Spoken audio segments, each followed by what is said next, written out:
This is Poetry Lover. 4 चीज़ें मुझे बहुत पसंद है: सुबह की नींद, दोपहर की नींद, शाम की नींद, रात की नींद।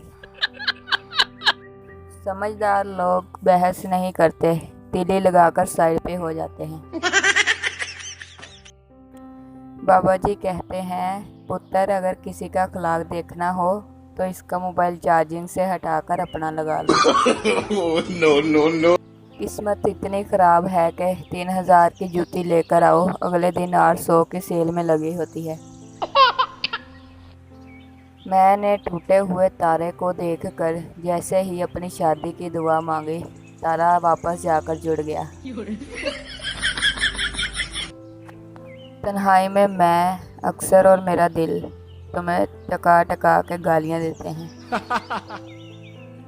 दिल था मेरा, कोई रफ कापी नहीं थी, तुम आए और गुच्छड़ मुछड़ करके चले गए, अनपढ़ कही के। उससे बिछड़े तो मर जाएंगे, कमाल का वहम था, बुखार तक ना हुआ। जिसे याद करने से ही मूड खराब हो जाए, एक ऐसा फजूल ख्याल हो तुम।